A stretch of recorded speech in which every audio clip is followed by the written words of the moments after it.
ఇక్కడికి వచ్చేసిన 13 ఉమ్మడి జిల్లాల నుంచి విచ్చేసిన ఉపాధి శ్రామికులకి, వారికి సంబంధించిన అన్ని డిపార్ట్మెంట్స్ అధికారులకి, మీడియా ప్రతినిధులకి నా హృదయపూర్వక నమస్కారాలు. వేదికపైన ఆశీనులైన ప్రిన్సిపల్ సెక్రటరీ పంచాయతీరాజ్ గ్రామీణాభివృద్ధి ముఖ్య కార్యదర్శి శ్రీ శశిభూషణ్ గారికి నా హృదయపూర్వక నమస్కారాలు. కమిషనర్ పంచాయతీరాజ్ మరియు గ్రామీణాభివృద్ధి శ్రీ కృష్ణతేజ గారికి, శ్రీ షణ్ముఖ్ కుమార్ గారికి ఐఎఫ్ఎస్ డైరెక్టర్, జాతీయ నరేగా డైరెక్టర్, శ్రీ శ్రీకాంత్ గారు డైరెక్టర్ సోషల్ ఆడిట్, పంచాయతీరాజ్ మరియు గ్రామీణాభివృద్ధి శాఖ అధికారులు, మిగతా ఉన్నతాధికారులందరికీ కూడా పేరు పేరున నా హృదయపూర్వక నమస్కారాలు. మరోమారు అందరికీ మేడే సందర్భంగా మీ అందరికీ మేడే శుభాకాంక్షలు తెలియజేసుకుంటా ఉన్నాను. మీ అందరి మాటలు వింటూ ఉంటే చాలా చాలా ఆనందం కలిగించింది. ఏ ఉద్దేశం కోసం అయితే అంటే గ్రామాలు పట్టుకొమ్మలు, చిన్నప్పుడు పుస్తకాలు చదువుకున్న స్కూల్లో, ఇందాక మీరు మొగల్తూరు నుంచి మీరు మాట్లాడుతూ ఉంటే నేను మొగల్తూరుకి 1-2 సార్లు వచ్చాను. నేను పుట్టింది మన గుంటూరు జిల్లా బాపట్లో పుట్టాను. మొగల్తూరుకి అయితే 1-2 సార్లు వచ్చినట్టు గుర్తు నాకు చిన్నప్పుడు. నాకు చిన్నప్పుడు ఉన్న 2 ఎకరాల పొలం అమ్మేసుకున్నాం, అంత 3 ఎకరాలు ఉండేది, అది అమ్మేసుకున్నాం, అది ఇబ్బందులతోటి. సో నాకు ఎందుకు పల్లెటూళ్ళ మీద చాలా విపరీతమైన మమకారం, నాకు మామూలు ఇష్టం కాదు. నాకు గ్రామాలు బాగుండాలని నిరంతరం ఆకాంక్షించేవాడిని. అందుకే నేను ఒక 8 ఎకరాలు ఎప్పుడు పొలం కొనుక్కాను, చాలా సంవత్సరాల క్రితం, దాదాపు ఒక 25 సంవత్సరాల క్రితం అనుకుంటాం. సో దాంట్లో ఇప్పుడు నేను మీకు మూగ జీవాలకి నీటి సౌకర్యాలు కానీ, లేదంటే ఇవన్నీ ఎక్కడి నుంచి వచ్చినాయి, లేదంటే మీ శ్రమని గుర్తించడానికి ఎందుకు ఆ మనసు ఉంది అంటే, నాకు ఆ శ్రమ విలువ తెలిసిన వాడిని. అంటే కండ కరిగించేవాళ్ళే కనుక లేకపోతే, రక్తం ధారపోసేవాడు లేకపోతే, ఎత్తైన కట్టడాలు ఎన్నైనా కట్టలేం, పచ్చదనం ఉండదు, హరితహారాలు చేయలేం, లేదంటే గ్రీన్ రెవల్యూషన్స్ రావు. అందుకని ఎవరైతే శ్రమ పడతారో వారికి ముందస్తుగా ఇవ్వాల్సింది కూలీ అనే పదం కంటే కూడా వారిని శ్రామికుడు, ఈ దేశాన్ని నిర్మించే శ్రామికులు వీళ్ళు. అందుకని మొన్న మీటింగ్లో కూడా ప్రత్యేకించి ఈ రోజు నుంచి ముఖ్యంగా మీడియా వారికి కూడా విత్ ఇన్ డిపార్ట్మెంట్ మేమందరం చేస్తాం. ఈ కార్మిక దినోత్సవం సందర్భంగా మీరు ఉపాధి కూలీలు కాదు, మీరందరూ దేశ నిర్మాణంలో చెమటోడ్చి దేశం నిర్మాణం చేసే శ్రామికులు. అందువల్ల ఈ రోజు నుండి మిమ్మల్ని ఉపాధి శ్రామికులుగానే పిలుస్తాం. ఆ గౌరవం ఇవ్వాల్సిన అవసరం మా అందరి మీద ఉంది. ఎందుకంటే ఏ పని చేసినా చాలా చిన్నతనంగా ఉంటుంది. ఒక ఇంజనీరే గొప్పవాడా, ఒక సైంటిస్టే గొప్పవాడా, ఒక డాక్టరే గొప్పవాడా, చెమటోడ్చి పనిచేసే శ్రామికుడు గొప్ప. అది నేను తగ్గించడం నాకు ఎప్పుడు ఇష్టం. డిగ్నిటీ ఆఫ్ లేబర్ లేదు మన దేశంలో. ఆ డిగ్నిటీ ఆఫ్ లేబర్ని అంటే నేను ఎందుకు దీనికి ఇంత తపన పడతానంటే, నాకు చిన్నప్పుడు నేను రెగ్యులర్ చదువుకోలేదు కాబట్టి ఏ ఉద్యోగంకి వెళ్ళాలో తెలిసేది కాదు. ఒక 19-21 వయసు. నేను అడిగింది మా ఇంట్లో, మీరు ఏదన్నా నన్ను బయటికన్నా వదిలేయండి, నన్ను ఇంట్లో ఎట్లా ఉండంటే ఇట్లా గాజు బొమ్మలో పెంచేవాళ్ళు. నేను వెళ్ళి పని చేస్తాను, నన్ను వదిలేసేయండి అంటే, నాకు పని అన్నా ఇవ్వండి, లేదంటే నేను ఏదైనా పని ఏదో నన్ను వదిలేసేయండి, లేదంటే మీరు నాకు పని అన్నా అప్ప చెప్పండి అంటే వాళ్ళు ఇబ్బంది పడుతున్నా. మా ఇంట్లో ఒకటి వచ్చింది నా మనసులో. బెంగళూరుకి వెళ్ళి ఒక చిన్నపాటి నర్సరీలో మీరు ఏ విధమైన పని చేస్తున్నా ఆ పని చేయడానికి సిద్ధపడి నేను వెళ్ళిపోతుంటే మళ్ళీ ఫైనల్గా ఆపి నన్ను మళ్ళీ ఇక్కడ తీసుకొచ్చాను. అంటే నా మనసులో ఎప్పుడు కూడా నిజమైన శ్రమ, కండని కరిగించే శ్రమ, రక్తాన్ని ధారపోసే శ్రమ. సో మీరే లేకపోతే ఈ రాష్ట్ర నిర్మాణం కానీ ఈ దేశ నిర్మాణం కానీ ఉండదు. అందుకని మీకు ఇవ్వడానికి నిజంగా నేను చాలా అదృష్టంగా భావిస్తాను. పంచాయతీరాజ్ శాఖ తీసుకున్నానంటే దీని వెనుక ఓట్లు కానీ దీని వెనక ఇంకో ఎన్నికలు కానీ లేదు. ఏ నిర్ణయం తీసుకున్నా మనం దేవుడి దీవెనల కొద్దీ అందరి సహకారం కొద్దీ ఈ రోజున చాలా ప్రభుత్వాన్ని నడిపే స్థితిలో ఉన్నాం. ఈ 5 సంవత్సరాల కాలంలో ఎంత బాగా చేయగలం, మీకు ఎవరు తీర్చినంతగా ఎంత శ్రమ పడగలి, ఎంత దగ్గరికి రాగలం, మీ సమయాన్ని అంటే మీ కష్టాన్ని ఇంతన్నా తీయగలగాలి. అంతే తప్ప వేరే ఆలోచన లేదు. ఇది వేస్తే ఓట్లు వస్తాయి, ఇవి చేయకపోతే ఓట్లు రావా, అసలు ఆలోచించట్లా. మీకు ఎంత మూగజీవాలకి ఎందుకు చేయగలిగి, మీరు అనంతపురం నుంచి మీరు మాట్లాడుతూ ఉంటే మూగజీవాలకి అవి ఓట్లు ఇవ్వవు మనకి, దానివల్ల ఓట్లు రావు మనకి. పుణ్యం వస్తుందని కూడా కాదు. విపరీతమైన ఎండల్లో దాహం ఎండుకుపోయి మనిషి అయితే దాహం అని అడుగుతాడు, మూగ జంతువు ఏం అడుగుతుంది? ఆ బాధ, ఆ రోదన మనం విష్ణుమూర్తిది ఉంటుంది కదా మనకి గజేంద్ర మోక్షంలో. అంటే నిజంగా స్పందన ఉన్నవాళ్ళు మూగజీవాల ఏడుపు అర్థమవుతుంది మనకి. ఆ స్పందన నా ఒక్కడికే లేదు, మా వేదిక పైన ఉన్న అధికారులందరికీ, మీ గ్రామాల్లో ఉన్న పంచాయతీరాజ్ అధికారులందరికీ మూగజీవాల రోదన కూడా వచ్చేటప్పటికి ఈ రోజున ఆంధ్రప్రదేశ్ పంచాయతీరాజ్ శాఖ ఒక గజేంద్ర మోక్షంలో ఎట్లా వస్తారో, విష్ణుమూర్తి అని ముసలి నుంచి ఎలా రక్షిస్తాడో, ఈ దాహార్తి నుంచి ఎండిపోతున్న మూగజీవాల గొంతులను కూడా తడపడానికి పంచాయతీరాజ్ శాఖ ఉన్నతాధికారులు అందరూ కూడా పూనుకొని, ప్రతి గ్రామాల్లో పంచాయతీరాజ్ శాఖ ఉన్నతాధికారులు పూనుకొని, నేను సింపుల్గా ఏం చేస్తాను, కట్టేయండి అని చెప్పి నేను త్రికరణ శుద్ధిగా చెప్పగలను. కానీ క్షేత్రస్థాయిలో చేయాలి అంటే ప్రతి పంచాయతీలో ఉన్న పంచాయతీరాజ్ శాఖ ఉద్యోగే దానికి నిజమైన వారికి ఈ చప్పట్లు వాళ్ళకి మనస్ఫూర్తిగా వెళ్ళాలి. ఆ తర్వాత మీరు శ్రమ చేశారు, మనకి మనం నిర్మించుకున్నాం. అందుకని మనస్ఫూర్తిగా మీ అందరికీ చాలా చాలా హృదయపూర్వక ధన్యవాదాలు తెలియజేసుకుంటా ఉన్నాం. ఈ ఉపాధి హామీ పథకం నిజానికి దేశానికి, రాష్ట్రానికి, దేశానికి కూడా ఒక వరం. ఈ రోజున ఆంధ్రప్రదేశ్ అప్పులు పాలైపోయిన ఆంధ్రప్రదేశ్ సారా రేట్లు పెంచి సారాని నిషేధిస్తామని చెప్పి వచ్చిన ప్రభుత్వం సారా మీద డబ్బులు సంపాదించి, సారా మీద స్కాములు చేసి, వాళ్ళ సారోల మీద, సారా తాగిన వాళ్ళ సారోల మీద డబ్బులు సంపాదించి 3,200 కోట్లు ఇప్పటికీ తేలిన లెక్క. వాళ్ళు చేస్తుంటే అలాంటి శిథిలమైపోయిన ఆర్థిక వ్యవస్థ చిన్నాభిన్నం అయిపోయిన పరిస్థితుల్లో ఈ పంచాయతీరాజ్ నిధులు రాష్ట్రానికి ప్రాణవాయువు అయినాయి. నిజంగా అది ఆక్సిజన్ అయిపోయింది మనందరికీ. ఈరోజు దాంట్లో మనకి జాతీయ ఉపాధి హామీ పథకం ఈ రాష్ట్ర అభివృద్ధికి వెన్నెముక అయిపోయింది. ఉపాధి హామీ పథకం దాదాపు 46,94,000 కుటుంబాలు, 75,23,000 మంది శ్రామికులు వారి సొంత గ్రామాల్లోనే ఉపాధి పొందుతున్నారు. పోయిన ఆర్థిక సంవత్సరంలో 23 లక్షల పని దినాలు కల్పించాం. 5,10,000 కుటుంబాలకి 100 రోజులు పని కల్పించాం. గత ఆర్థిక సంవత్సరంలో ఈ పథకం కింద 10,669 కోట్ల రూపాయలని ఖర్చు చేశాం. అందులో 6,194 కోట్ల రూపాయలు కేవలం వేతనాలకి. ఇందాక సోదరు అంటున్నట్టుగా 150 అంటే గగనం అంటే 350 రూపాయలు వస్తున్నాయంటే ఎక్కడ లంచాలు తీసుకోకుండా సోషల్ ఆడిట్ ద్వారా అందరికి వెళ్ళాలని ఒక్క నిజంగా కట్టుదిట్టం చేస్తే మీకు ఆ డబ్బులు పెరిగినాయి. దాంట్లోకి వేతనాలకి 6,194 కోట్ల రూపాయలు ఖర్చు చేశాం. వేతనాలకి 4,023 కోట్ల రూపాయలు మెటీరియల్ కింద ఖర్చు చేశాం. మీరు పడే ఈ కష్టం ఈరోజు గ్రామాల అభివృద్ధికి చాలా బలమైన బాటను వేస్తుంది.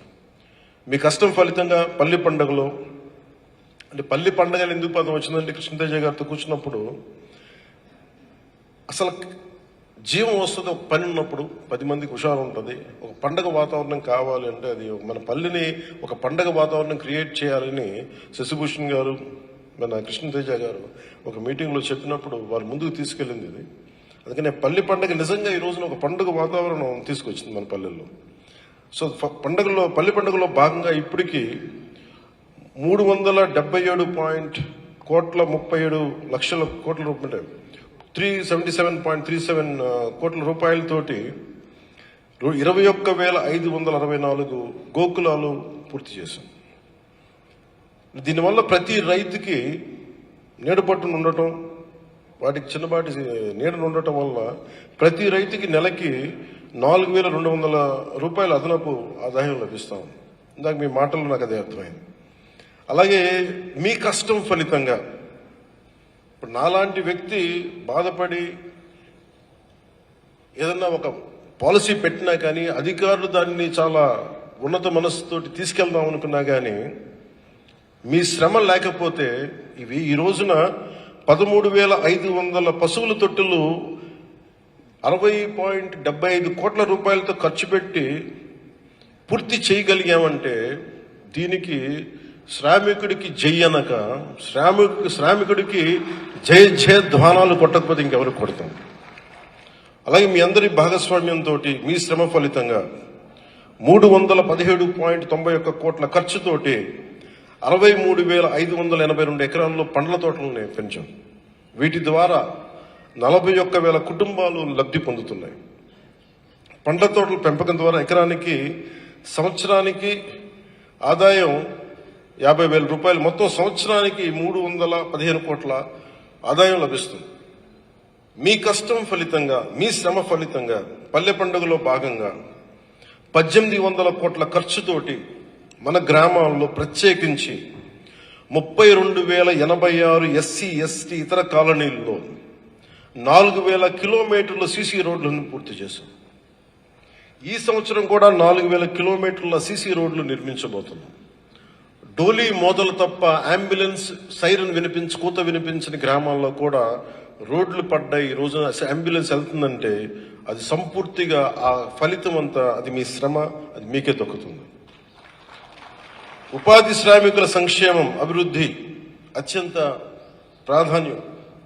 మన నారా చంద్రబాబు నాయుడు గారి గౌరవ ముఖ్యమంత్రి నారా చంద్రబాబు నాయుడు గారి కూటమి ప్రభుత్వంలో ప్రధానమంత్రి గారి సహకారంతో ఈ కూటమి ప్రభుత్వం ఎంత బలంగా వెళ్తుంది అంటే ఈ రోజున ఇన్ని దశాబ్దాల్లో ఎవ్వరూ కూడా ఇంత చేయనంతగా చేయగలుగుతున్నాం అంటే త్రికరణ శుద్ధిగా మేమందరం కూర్చొని మీ జీవితాలకి ఎంత మేము చిన్నపాటి ఊత ఇవ్వగలమని మా ప్రధానమంత్రి గారి దగ్గర నుంచి, ముఖ్యమంత్రి గారి దగ్గర నుంచి ఆఖరికి మన చివరన ఉన్న సచివాలయం ఉద్యోగుల వరకు అందరూ కట్టుదిట్టంగా ఒకటే మాట మీద ఉంటే మేమందరం మీకు ఈ చిన్నపాటి ఆనందం మేము చూడగలుగుతున్నాం మీ కళ్ళలో. ఉపాధి శ్రామికుల సంక్షేమం మాకు చాలా చాలా ప్రాధాన్యం. ఈ ఒకే ఒక్క రోజులు అంటే మొన్న మొగల్తూరులో నా దృష్టికి కృష్ణతేజ గారు పట్టుకొచ్చినప్పుడు వారెవరికి మన ప్రధానమంత్రి జీవన్ జ్యోతి బీమా యోజన లేదు, కొంచెం ఇబ్బంది ఉంది, చనిపోతే డబ్బులు ఎలా ఇవ్వాలో తెలియట్లేదంటే ఆ రోజు మేము ఒక నిర్ణయం తీసుకున్నాం. వెంటనే ఒకే ఒక రోజులో 1 కోటి మంది ఉపాధి శ్రామికులకి ప్రధానమంత్రి సురక్ష బీమా యోజన మరియు ప్రధానమంత్రి జీవన్ జ్యోతి బీమా యోజన కింద నమోదు చేసుకున్నట్టు తెలుసుకున్నాం. తద్వారా ఆ కుటుంబానికి 2 లక్షల రూపాయలు భరోసా లభిస్తుంది. మీరు ప్రతి పనిలో తోడుగా మేము ఉన్నామని చెప్పడానికి నిదర్శనంగా ఉపాధి హామీ పథకం కింద పని ప్రదేశాల్లో గాయపడిన మరణించిన ఉపాధి శ్రామికునికి వైద్య సౌకర్యాల నిమిత్తం ఎప్పుడు 2006 సంవత్సరంలో ఆమోదించిన ఎక్స్ గ్రేషియా పరిహారాలను సవరించాం. అందులో భాగంగా మీరు చేసే పని ప్రదేశంలో ప్రమాదవశాత్తు మరణిస్తే పూర్తిగా కనుక ఏదన్నా వచ్చే మన ఒక ఇబ్బందిగా మన శరీరానికి ఏదైనా ఒక పనిచేయని పరిస్థితుల్లో ఉంటే దాని వరకు చెల్లించే 50,000 రూపాయలని ఇప్పుడు 2 లక్షల రూపాయలకి దాన్ని పెంచాం. ఎండలు ప్రత్యేకించి తీవ్రంగా చాలా మీకు తెలుసు ఎంత ఇబ్బందిగా ఉంటాయి ఎండలు. ఇక్కడ శ్రమ చేసేవాడికి ఉన్నంత ఎండ తీవ్రత ఇంకెవరికి ఉండదు. నేను చాలాసార్లు ప్రోగ్రాంలు పెట్టేయమంటే నేను ఎందుకు ఇబ్బంది పడతాను చాలాసార్లు అంటే నేను రోడ్డు మీదకి వస్తే ముఖ్యంగా ఇంతమంది సెక్యూరిటీ పర్సనల్ పోలీసు ఎండల్లో ఉండాలి, లేదంటే ఇంతమంది అధికారులు బయటికి రావాలి. అందుకని సాధ్యమైనంత కొంచెం తక్కువ ఇబ్బంది కలిగించాలని ఒక ప్రయత్నం అయితే ఎప్పుడు చేస్తూ ఉంటాను. సో నాకు ఆ కష్టం బాగా తెలుసు నాకు. అందుకని ప్రత్యేకించి మీరు పనిచేసే చోట మీరు కనీసం మీరు ఎండలు మీరు దయచేసి 11 లోపు మీరు తొందరగా పని మొదలుపెట్టి 11 లోపు పని మిగించేలాగా మీరు చూసుకోండి. అవసరమైతే పనుల్ని సాయంత్రం 4 గంటల తర్వాత 6 గంటల వరకు కొనసాగించండి, మీకు ఏదైనా డెడ్ లైన్స్ ఉంటాయి. అలాగే గ్రామ పంచాయతీ సహకారంతో మేము ఫామ్ పాండ్స్ కూడా వెళ్ళినప్పుడు నేను మన శశిభూషణ్ గారు మాట్లాడుకుంటా ఉంటే ప్రిన్సిపల్ సెక్రటరీ గారు ఖచ్చితంగా వీటికి మనం ఒక నీడలు ఏర్పాటు చేయాలంటే అక్కడ ఉన్న గ్రామ పంచాయతీ సహకారంతో స్థానికంగా లభించే సామాగ్రితో పాటు ఒక తాటాకులు కావచ్చు, ఈతాకులు కావచ్చు, లేదంటే కొన్నిసార్లు మొన్న నేను ఇక్కడికి వెళ్ళాను, మన అరకు ప్రాంతానికి మనం వెళ్తే అక్కడ పంచాయతీలకు వెళ్తే తాండాలకు వెళ్తే అక్కడున్న స్థానికంగా ఉన్న చిన్న కొమ్మల్ని అన్ని కట్ చేసి అప్పటికప్పుడు ఒక గంట ముందు పందిరేసారు. చాలా చల్లగా అనిపించింది. అలాగే స్థానికంగా ఉండే చిన్న చెట్ల దగ్గర నుంచి పొదలు, వీటి ఏమన్నా ముళ్ళ పొదలు కానీ వాటిని కూడా వేసి మీరు పైన వేసుకుంటే కొంచెం నీడ పట్టున ఉండండి, ఎండపాటు పడకండి. అలాగే ఆరోగ్య సహకారంతో గ్రామాల్లో పని ప్రదేశాల్లో ఏఎన్ఎంలు సేవలని అందించడంతో పాటు పని ప్రదేశాల్లో గ్రామాల్లో ఫస్ట్ ఎయిడ్ బాక్సులు కంపల్సరీగా, అలాగే ఓఆర్ఎస్ ప్యాకెట్స్, డిహైడ్రేషన్ కాకుండా ఓఆర్ఎస్ ప్యాకెట్లు అందుబాటులో ఉండాలి. ఒకవేళ అలాంటి అందుబాటులో లేని పక్షం దయచేసి మా దృష్టికి తీసుకురండి, దాన్ని ఖచ్చితంగా దీన్ని సరి చేస్తాం. అలాగే ఉపాధి శ్రామికులకి ప్రభుత్వం నిర్దేశించిన రోజుకి 307 రూపాయలు వచ్చే విధంగా అన్ని రకాల చర్యల్ని చేపట్టాం. ప్రభుత్వం నిర్దేశించిన వేతనం 307 రావడానికి ఫీల్డ్ అసిస్టెంట్లకి, మ్యాట్లకి అవగాహన కల్పిస్తా ఉన్నాం. జిల్లా మరియు రాష్ట్ర స్థాయి కమిటీలు వేసి పర్యవేక్షిస్తున్నాం. అంటే ఈ సందర్భంగా నేను ఒక కేబినెట్ మీటింగ్స్ లో ఒకసారి గౌరవ ముఖ్యమంత్రి చంద్రబాబు నాయుడు గారితో మాట్లాడుతా ఆయన నాకు తెలియజేశారు. ఎందుకంటే కేబినెట్లో మా అందరికీ తెలియజేశారు. ఎందుకంటే జాతీయ ఉపాధి హామీ పథకం కింద వేతనాలని మొట్టమొదటిగా పెంచింది గౌరవ ముఖ్యమంత్రి నారా చంద్రబాబు నాయుడు గారు. ఈ సందర్భంగా మనస్ఫూర్తిగా మీరు వారికి అభినందనలు తెలియజేయాల్సిందిగా నేను కోరుకుంటాను. అలాగే 307 కూడా పెంచడానికి వెంటనే పెరగాలి అంటే ఆయన ఒకే ఒక నిర్ణయం లేదు, ఎట్టి పరిస్థితులు మన శ్రమ చేసే వారికి వేతనాలు పెంచాల్సిందని చెప్పి ఆయన తీసుకున్న నిర్ణయం, ఇది మనస్ఫూర్తిగా వారికి మరోమారు ధన్యవాదాలు తెలుపుకుంటాం. అలాగే మీ సంక్షేమం కోసం కష్టపడి పనిచేస్తున్న ఉపాధి హామీ సిబ్బందికి వేతన మొత్తాన్ని బట్టి 3 లక్షల రూపాయల నుండి 30 లక్షల రూపాయల వరకు ఉచిత ప్రమాద బీమా కల్పించేందుకు స్టేట్ బ్యాంక్ ఆఫ్ ఇండియా వారితోటి ఒప్పందం కుదుర్చుకోవడం జరిగిందని మీ అందరికీ తెలియజేస్తాను. ఎందుకంటే నేనే ఒక పార్టీని నడుపుతూ నా నాయకులు నిన్న కూడా చూసారు, మన చాలా దురదృష్టవశాత్తు చనిపోయారు. వాళ్ళందరికీ ఎక్స్గ్రేషియా గౌరవ ముఖ్యమంత్రి గారు 25 లక్షలు ప్రకటించారు. అలాగే నేను పార్టీకి సంబంధించినంత నేనే ఒక 5 లక్షల రూపాయలు ప్రత్యేక పరిస్థితుల్లో రాకూడదని కోరుకుంటా ఇలాంటి దుర్ఘటనలు, కానీ ఇస్తున్నాం. సో అలాంటిది మీరు దేశ నిర్మాణంలో భాగస్వామ్యం మీరు దేశానికి వెన్నెముక. అందుకని మీ సంక్షేమం కోసం పనిచేస్తున్న మీ అందరికీ కూడా ఉపాధి హామీ సిబ్బందికి కావచ్చు, అందరికి కూడా ఈ 30 లక్షల రూపాయల ఉచిత ప్రమాద బీమాన్ని కల్పించినందుకు స్టేట్ బ్యాంక్ ఆఫ్ ఇండియా వారితో ఒప్పందం చేసుకునేందుకు మనస్ఫూర్తిగా అధికారులందరికీ, ఉన్నతాధికారులకు నా ధన్యవాదాలు తెలియజేస్తున్నాను.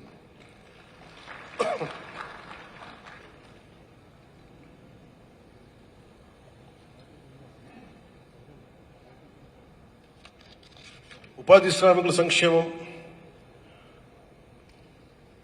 గౌరవ ప్రధానమంత్రి నరేంద్ర మోదీ గారి నాయకత్వం, వారి నిర్దేశకత్వం, వారి దార్శనికతలో గౌరవ ముఖ్యమంత్రి శ్రీ చంద్రబాబు నాయుడు గారి నాయకత్వంతో నడుస్తున్న ఈ రాష్ట్రానికి ఉపాధి శ్రామికుల సంక్షేమమే ధ్యేయం. మా అందరికీ మా ప్రభుత్వం ఎల్లవేళలా మీ అభివృద్ధి, తద్వారా పల్లెల అభివృద్ధికి నిరంతరం కృషి చేస్తుంది. మీరిచ్చిన స్ఫూర్తితో ఈ సంవత్సరం కూడా 27,500 గోకులాలు నిర్మించడానికి, 1,50,000 ఫారం పాండ్లు పూర్తి చేయడానికి, 1,00,000 ఎకరాల్లో పండ్ల తోటలు పెంచడానికి, 4,000 వేసిన రోడ్లు కాకుండా ఇంకా అదనంగా 4,000 కిలోమీటర్ల సీసీ రోడ్లని, 500 కిలోమీటర్ల సీసీ డ్రైన్లని చేయడానికి మేము కంకణం కట్టుకున్నాం. మనస్ఫూర్తిగా దాన్ని ముందుకు తీసుకెళ్తామని తెలియజేసుకుంటున్నాం. ఈ సందర్భంగా నేను ప్రత్యేకించి నిన్న ఒక రివ్యూ మీటింగ్ చేశాను, అవి కూడా మీకు తెలియజేస్తాను. ఆ తర్వాత మీటింగ్ అయిపోయిన తర్వాత ఎవరైతే దీన్ని కోఆర్డినేట్ చేస్తున్నారో మీరందరూ ఒక్కొక్క జిల్లా నుంచి వచ్చిన వారిని 1 by 1 గ్రూప్గా రమ్మని చెప్పండి. Will take a photograph.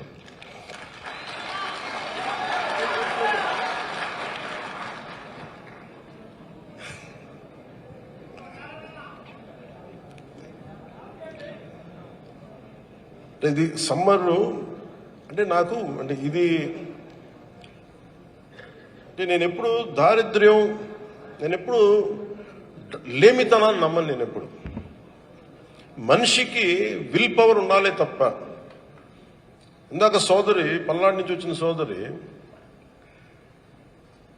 కాలు చిన్నప్పుడు పోలియోలో ఇబ్బంది పడ్డా కానీ శ్రమ చేయడానికి శరీరంలో చిన్నపాటి దివ్యాంగం ఉందేమో కానీ మనసులో లేదు. మనసు దివ్యత్వంతో ఉంది. మీరు అది తలుచుకుంటే చాలు నాకు. నేను అదే గొప్పతనం. అందుకని నేను పని చేయలేను అంటే నాకు దేశం ఎందుకు వెనకబాటుతనంతో ఉంటుందంటే పని చేసేవాళ్ళు కనుక ముందుంటే నేను చాలాసార్లు నేనే పని చేసేస్తాను. అందరి కోసం వెయిట్ చేయను. ఒక కుర్చీ తీసేయాలన్నా లేదా ఒక శారీరక శ్రమ చేయాలన్నా నేను కూర్చోబెట్టి నేను ముందుంటాను ఎప్పుడు. అది నా ఇంట్లో కావచ్చు, నా ఆఫీసులో కావచ్చు, ఒకసారి పబ్లిక్ పోడియం మన పబ్లిక్ ప్లాట్ఫామ్లో కావచ్చు. అందుకని ఎప్పుడు కూడా నా ప్రత్యేకమైన నా కోరిక ఎవరైతే శ్రామికులో పనిచేసే వాళ్ళకి should be given highest respect. ఆ డిగ్నిటీ ఆఫ్ లేబర్ని గుర్తించాలి. ఒక శాస్త్రవేత్తకి ఎంత గౌరవిస్తామో శారీరక శ్రమ చేసే వాళ్ళకి కూడా అంతే గౌరవం ఇవ్వాలి. అది మనసులో ఉండాలి. అది చెప్పి అందుకే నేను ప్రత్యేకించి మీరు ఎందుకు చాలాసార్లు మీరు నన్ను ఎందుకు ప్రత్యేకించి కొన్ని సందర్భాల్లో చూస్తుంటారంటే అది నేను చూపించగలిగే కృతజ్ఞత. అన్నిటిలో భాగంగా నేను నిన్న మీటింగ్స్ మాట్లాడుతూ ఉంటే మనకున్నది చాలా దుర్భిక్షం ఉంది. విపరీతమైన ప్రత్యేకించి కొన్ని జిల్లాలు ఉన్నాయి. ప్రకాశం జిల్లా, అనంతపురం జిల్లా, మన పల్నాడు ప్రాంతం, బాగా నీరుండి నీరు అంతా కలుషితం అయిపోయిన పశ్చిమ గోదావరి జిల్లా, లేదంటే ఇక్కడ మన అవనిగడ్డ బందర్ లాంటి చోట్ల ఉప్పు తవ్వితే నీళ్లు ఉంటాయి కానీ అది ఉప్పుతో కలిసి సెలినిటీ ఎక్కువ, ఉప్పుతో ఉండే నీళ్లు. అటు శ్రీకాకుళం వెళ్తే అక్కడ గ్రౌండ్ వాటర్ పొల్యూట్ అయిపోయి అక్కడ సికేడి లాంటి కిడ్నీ డిసీజెస్. సో ఇప్పుడు ఏమైపోయిందంటే రక్షిత నీరు చాలా చాలా ప్రాధాన్యం అయిపోయింది. ఇదివరకులాగా మనం ఒక బావి తవ్వుకు నీళ్లు తాగుదామంటే ఇబ్బందికరమైన పరిస్థితులు. మన కేంద్ర ప్రభుత్వానికి 87,000 కోట్ల రూపాయలు ప్రతిపాదనలు పంపాం. మాకు జల్ జీవన్ మిషన్కి కావాలి అని వాళ్ళు పరిశీలిస్తారు. దానికి యాజ్ ఆన్ టుడే మనకి ఈ రోజుకి 28,000 కోట్లు మనకి అనుమతులు ఇస్తామని చెప్పి భవిష్యత్తులో దాదాపు 29,000 కోట్లు మనకు అనుమతి ఇచ్చారు. భవిష్యత్తు 2028 వరకు మేము దీన్ని కంటిన్యూ చేస్తాం. ఆ తర్వాత అప్పుడు పరిస్థితులను బట్టి చూస్తామని చెప్పారు. కేంద్ర ప్రభుత్వానికి కూడా పరిమితులు ఉంటాయి కాబట్టి ఆల్రెడీ మనం చేయాల్సిన అవి పూర్తి చేస్తాం. దాంతోపాటు అదనంగా పనిచేయాలని ఒక 57,000 కోట్లు కావాలి. సో ఈ సందర్భంగా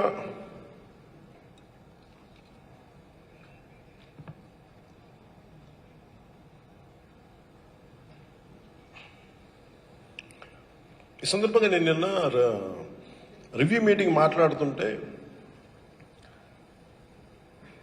అసలు మనకి డబ్బులు లేవు అనుకుందాం. అసలు మనం ఏం చేయాలి అంటే డబ్బులు లేకపోతే, కేంద్రం నిధులు లేకపోతే ఇంక రాష్ట్రం పనిచేయదా? ఒకవేళ కేంద్రం ఇప్పుడు యుద్ధ వాతావరణంలో ఉంది, రేపు పొద్దున్న ఆర్థికంగా కేంద్రానికి కూడా ఇబ్బంది ఉండి అదనంగా మనకు నిధులు ఇవ్వలేకపోతే మనం ఏం చేయాలి? దాని మీద సారాంశం. అంటే రక్షిత మంచినీరు ప్రతి ఒక్కళ్ళకి కలుషితం కాని నీరు ఎలా ఇవ్వాలి? కనీసం 55 లీటర్లు పర్ హెడ్ ఇవ్వాలి. ఇది ఎలా చెయ్యాలి? దీని మీద మాట్లాడుతూ ఉంటే ముందు అనిపించింది విపరీతమైన వర్షాలు పడతాయి. మనకి వర్షపు నీటిని మనం దాచుకోలేము. మనం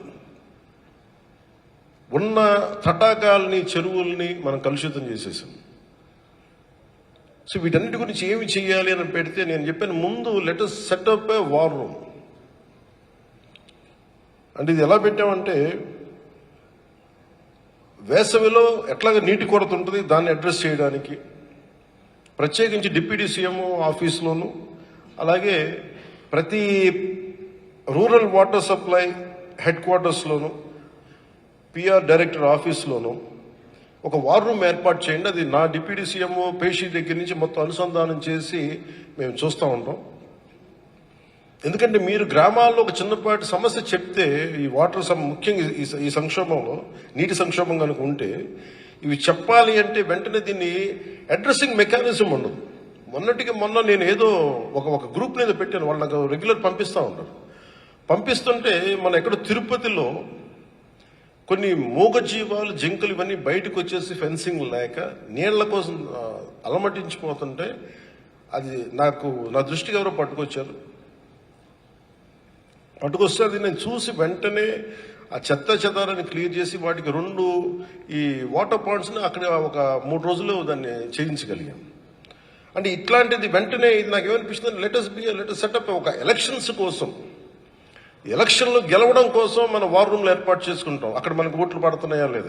నేనేమంటున్నానంటే నిన్న చెప్పింది ఏంటంటే ఓట్లు మనకి మేము ఓట్ల కోసం పార్టీలు ఎలా పనిచేస్తాయో ఈ రోజున డిప్యూటీ సీఎం పేసి పంచాయతీరాజ్ శాఖ ఎంత బలంగా పనిచేయాలి, అసలు పనులు జరుగుతున్నాయా లేదా, కష్టాలు ఏమున్నాయి, నీటి ఎద్దడి ఎలా ఉంది, ఒకవేళ మనకి డబ్బులు లేని సమయంలో ఉన్న వర్షపు నీటిని మనం ఎలా ఆదా చేసుకోగలం, దానిని పట్టే విధానాలు ఏంటి, ఇవన్నిటి మీద మీరు దృష్టి పెట్టాలని చెప్పి నిన్న రివ్యూ మీటింగ్లో తెలియజేశాను.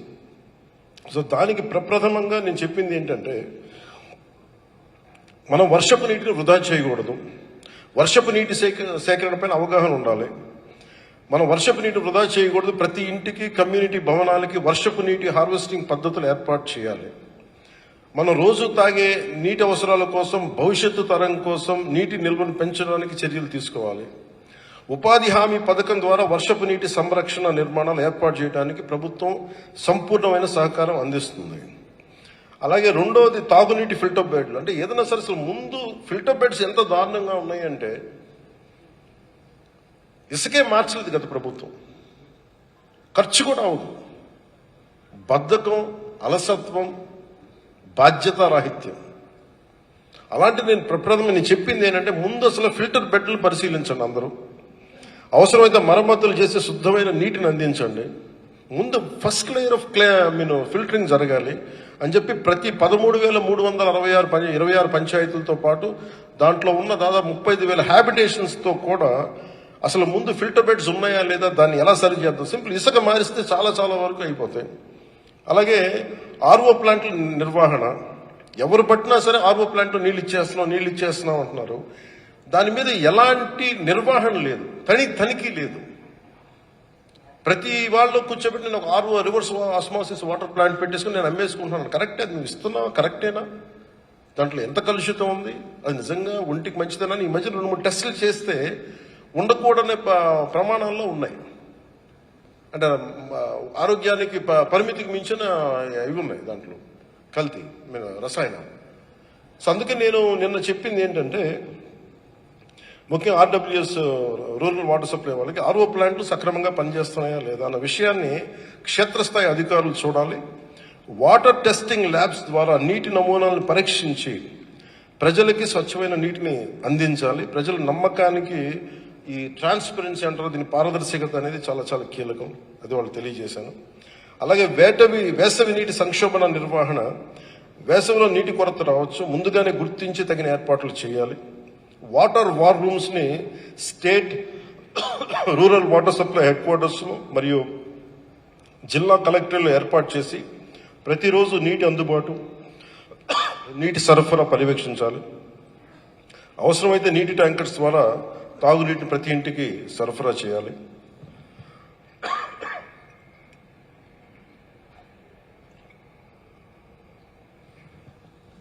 నీటి పరిరక్షణ పైన చాలా అవగాహన, ప్రచారం చాలా అవసరం. అంటే దేశంలో మనందరం భాగస్వామ్యం తీసుకోకపోతే అంటే నీటికి విలువ తెలియట్లేదు మనందరికీ. సో ప్రతి ఒక్కరూ బాధ్యతగా నీటిని వినియోగించాలి. స్కూళ్ళు, కాలేజ్ విద్యార్థుల సహకారంతో మేము ఒక అవగాహన ర్యాలీలు పెట్టాలనుకుంటా ఉన్నాం, ప్రచారాలు చేయాలనుకుంటా ఉన్నాం. నీరు మనకి దేవుడిచ్చే వారం. అంటే నీరు లేనప్పుడే మనకి దేవుడు గుర్తొస్తాడు. అందుకని అలాంటి నీటిని వృధా చేయకూడదు. ప్రకృతి నుంచి వచ్చే మనకి ఆకాశం నుంచి రాలే ప్రతి నీటి బొట్టుని ఒడిసి పట్టుకోవాలి. అది మనకి అవసరాలకి వాడుకోగలగాలి. అలాగే నేను చిన్నప్పుడు యువతకి చాలా సమ్మర్ టైంలో జాబ్స్ చేద్దాం అనుకునేవాడిని. నేను నా అధికారులతో మాట్లాడుతూ ఒకటే అడిగాను, ఉద్యోగాలు మనకు ఉపాధి లేవు, ఉద్యోగాలు లేవు అంటారు. అసలు ఎందుకు వచ్చింది ఈ మాట అంటే, అసలు ఉపాధి శ్రామికుడికి అర్హత ఏంటి అనేది ప్రిన్సిపల్ సెక్రటరీ గారిని అడిగాను. కష్టించి నేను నా కండ కరిగించి నేను పని చేస్తా, అంతే. పనిచేసే మనస్తత్వం ఉంటే ఇక్కడ మటుకు కులం లేదు, మతం లేదు, ప్రాంతం లేదు, ఏమీ లేదు. నీకు పని కల్పించే హక్కు ప్రభుత్వం ఇచ్చింది, యూ కెన్ డిమాండ్.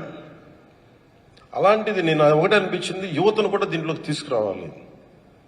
ఖాళీగా కూర్చొని టీవీల్లో చూస్తా, లేదంటే టెలిఫోన్లు మన సెల్ ఫోన్లు చూస్తా, వీటిని చేసే కంటే కూడా డబ్బులు వస్తాయి, రాష్ట్ర నిర్మాణానికి పనిచేస్తాయి. ప్రతిసారి చాలాసార్లు మీరు ఒక కీలకమైన అంశం లేవనెత్తారు. చాలాసార్లు చాలా సందర్భాల్లో చాలా ముఖ్యమంత్రులు కూడా మాట్లాడారు. నేను అలాంటి మీటింగ్స్లో కూడా ఉన్నాను. జాతీయ ఉపాధి పథకాన్ని వ్యవసాయానికి అనుసంధానం చేయమని. నాకు దీని అవసరం చాలా చాలా నేను అర్థం చేసుకున్నాను. ఇది ఎందుకంటే గత 10 సంవత్సరాలుగా నేను వింటూ ఉన్నాను. నేను దీన్ని అవగాహన చేసుకుంటూనే ఉన్నాను. ఇది సెంట్రల్ ప్లానింగ్ కమిషన్ వాళ్ళు చెప్పాలి, 16th ఫైనాన్స్ కమిషన్ వాళ్ళు చెప్తే తప్ప దీన్ని తీసుకురారు. ఖచ్చితంగా నేను దీన్ని వాళ్ళ దృష్టికి తీసుకెళ్తాను. అది ఉన్న సమస్య ఏముందంటే, అది ఈ లోపల మనం ఏం చెయ్యాలి అంటే, ఇప్పుడు నేను ఒక ఇంటర్మీడియట్ చదువుకునే విద్యార్థిని అంటే నేను ఉద్యోగం అంటే నేనేమనుకుంటే శ్రమ చేయను. నిజంగా యువతకి నేను చిన్నప్పుడు ఎంత నలిగిపోయానంటే, 15-16 వయసులో సమ్మర్ టైంలో ఉద్యోగం చేస్తే బాగుండు. ఉద్యోగం అంటే నేను కోరుకునేది, కష్టపడి పనిచేసేది, అన్ని అవకాశాలు ఉండేవి కాదు. ఫైనల్గా ఒక నెల రోజులు ఎక్కడ చిన్న ప్రెస్లో పనిచేశాం. ఆ తర్వాత వాళ్ళకు కూడా నాకు ఇవ్వలేకపోయారు తర్వాత పాపం అవకాశం. అందుకని నాకు నిజంగా పని చేద్దాం అనుకున్న విద్యార్థులకు కానీ యువతకు కానీ ఈ సమ్మర్ ఇంటర్న్షిప్ ఏదైనా ఇవ్వండి, మీరు దయచేసి కొంత నిధులు కేటాయించండి దీనికి అని ఉన్నతాధికారులందరికీ చెప్పాను. సో వేసవిలో విద్యార్థులు ఉత్సాహవంతమైన యువతని నీటి సంరక్షణ అవగాహన కార్యక్రమాలతో పాటు కార్యక్రమాల్లో భాగం చేయాలి. వారికి వేసవి ఇంటర్న్షిప్ ద్వారా గౌరవ వేతనాలు, సర్టిఫికేట్లు ఇచ్చి ప్రోత్సహించాలి. నీటి సంరక్షణ, నీటి వనరుల పర్యవేక్షణ, తాగునీటి సమస్యలను ఎదుర్కొనే ప్రక్రియలు వారి సహకారం తీసుకోవాలి. అలాగే యువత కూడా శ్రామికుడి కష్టం తెలియాలి అంటే మీరు కూడా శ్రమ చేయాలి. ఏదో మనం పనులు చెప్పేస్తాం, డబ్బులు ఇసిరేస్తాం, పనులు చేస్తారంటే కదా. నిజంగా నాకు ఎందుకు మీరంటే ఇంత గౌరవం ఉందంటే, నా ఒళ్ళు వంచి నేను పని చేస్తాను. నేను దుక్కి దున్నేది, గుంటలు తీశాను. గుంట తవ్వడం ఎంత కష్టమో నాకు తెలుసు. మామిడి చెట్లు ఎండిపోతా ఉంటే నా 8 ఎకరాల పొలంలో ఒక సంవత్సరంలో 300 మామిడి చెట్లు ఎండిపోయినాయి. ఏడుపు వచ్చేసింది, పచ్చడి చెట్లు ఎండిపోతాయి. ఇంకొక సంవత్సరం సినిమాలన్నీ మానేసి కూర్చొని మళ్ళీ వాటిని రక్షించుకోవడం, నాకు ఇందులో ఎన్ని కోట్లు వస్తాయో నాకు తెలియదు, కానీ ప్రతి మొక్క బతకాలని తప్పించాను నేను ఆ రోజు. ఆ శ్రమ చేస్తున్నప్పుడు వెన్నెముక విరిగిపోతుంది. నాకు తెలుసు ఎంత కష్టం. నొప్పులు వచ్చేస్తాయి, గడపారు పట్టుకుంటే చేతికి ఇవి కణుపులు వచ్చేస్తాయి, కడుపు ఆర్చుకుపోద్ది. ఎంత కష్టం. ఒక పారేసి ఒక చిన్న తట్టెడు లాగాలి అంటే ఎంత కష్టమో నాకు తెలుసు. అందుకని మీ కష్టాన్ని గుర్తించాలి, మీకు గౌరవం ఇవ్వాలంటే దేశంలోనే, రాష్ట్రంలోనే ఉన్న ప్రతి యువకులు శారీరక శ్రమ అనేది కొంత చేయాలి. అందుకని ఎప్పుడైతే వాళ్ళకి ఇంటర్న్షిప్, ఈ వేసవి కార్యక్రమంలో విద్యార్థులు అనుసరణ చేయగలిగితే చాలా వాళ్ళకి కష్టం అర్థం అవుతుంది, వాళ్ళకు కూడా మంచి జరుగుతుంది. డిప్రెషన్స్ లేకుండా, డిప్రెషన్స్ అవ్వకుండా. ఒకసారి మా ఇంట్లో పిల్లలు చెప్తా ఉంటాం, డిప్రెషన్లో ఉన్నారంటే ముందు అన్నం మానేయండి అని చెప్తాను. ముందు అన్నం మానేసి బయటికి వెళ్ళి బాగా పని చేయండి అని చెప్తాను. వెళ్ళి తోట పని చేయండి, బాగా ఆకలి, అప్పుడు డిప్రెషన్లో ఏమి ఉండవు. అంటే నిజంగా యువత బాగుండాలంటే మన జీవితాల్లో డిప్రెషన్ ఎక్కడ ఉంటే, ఒక శ్రమ చేసేవాడి దగ్గర డిప్రెషన్కి అంత ఆస్కారమే లేదు. పొద్దున్న లేనప్పటి నుంచి నేను నింపుకోవాలనుకునేవాడికి డిప్రెషనే ఉండదు. ఎప్పుడు కడుపు నింపుకుంటాం, ఎప్పుడు పడుకుందాం అనిపిస్తుంది తప్ప డిప్రెషన్కి అవకాశాలు ఉండవు. శ్రామికుడికి. అందుకని డిప్రెషన్కి మేజర్ మందు పనిచేయదు. సో అందుకని నేను దీనికి సంబంధించి యువతకి ఈ అవకాశాలు ఇవ్వాలి. అలాగే వ్యవసాయానికి అనుసంధానం చెయ్యాలి అంటే నాకు అనిపిస్తే ఇన్ని లక్షల మంది యువతున్నారు, పని చేయడానికి శ్రమించడానికి కూలీ లేరు, శ్రమించడానికి శ్రమ పట్టడానికి శ్రామికుడికి రావడానికి ఇష్టం లేదు. నాకేమనిపించిందంటే ఈ ఒక్క విషయంలో నాకు చెగువెరా అంటే ఎందుకు ఇష్టపడతానంటే, being a minister, textile ministry చేస్తూ కూడా సండేలో సాటర్డేలో వెళ్ళి నిజంగా పని చేసేవాడు ఆ ఫ్యాక్టరీస్లో. ఒకసారి నాకేమనిపిస్తుందంటే నిజంగా కూలీలు దొరకట్లేదు క్షమించాలి, శ్రామికులు దొరకట్లేదు మనకి వ్యవసాయానికి అనుసంధానం చేయమంటే, ఒకసారి నిజంగా అలాంటి సమయం వచ్చినప్పుడు కొంత ట్రైనింగ్ ఇచ్చి యువతకి నిజంగా చేయాలంటే వాళ్ళకి చిన్నపాటి అవసరాలకి డబ్బులు తీరుతాయి, తల్లిదండ్రులు ఇబ్బంది పెట్టక్కర్లా. అందుకని యువతను కూడా వ్యవసాయానికి అనుసంధానం చేస్తే బాగుంటుంది. దాని ప్రకారం ఏదన్నా దాంట్లో క్రమంగానే ఈ రోజున యువతకి ఈ సమ్మర్ జాబ్ ఈ కార్యక్రమాలని, నీటి సంరక్షణ అవగాహన సదస్సుల్ని, ఇంటర్న్షిప్ ద్వారా మనం ట్రై చేస్తున్నాం. ఇది ఒక ప్రయత్నం మొదలు పెడతా ఉన్నాం. అలాగే గ్రామాల్లో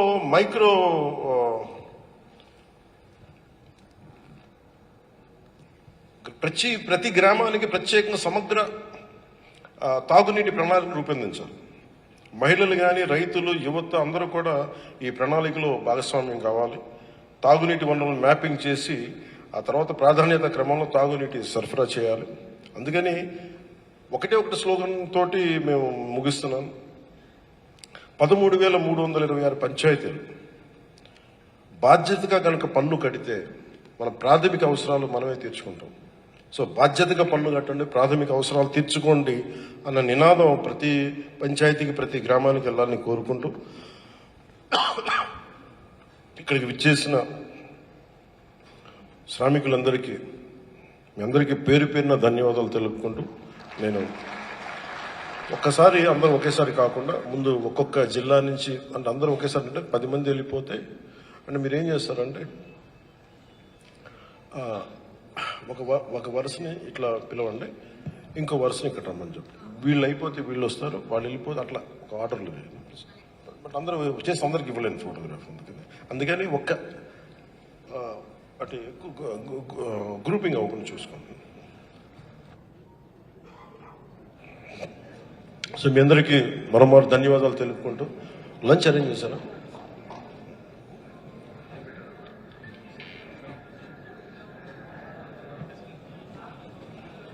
మీరందరూ మనస్ఫూర్తిగా ఈ ఫోటో కార్యక్రమం తర్వాత మీరందరూ మనస్ఫూర్తిగా భోజనం చేసి వెళ్ళండి. సో మీ అందరికీ ధన్యవాదాలు తెలుపుకుంటూ, శ్రామికుడే ఈ దేశానికి పునాది, శ్రామికుడు లేకపోతే ఈ దేశం లేదు. మీ అందరికీ జైలు చెప్పుకుంటూ సెలవు తీసుకున్నాను. జై భారత్, జై హింద్. యావత్ ఆంధ్రావళి ఉపాధి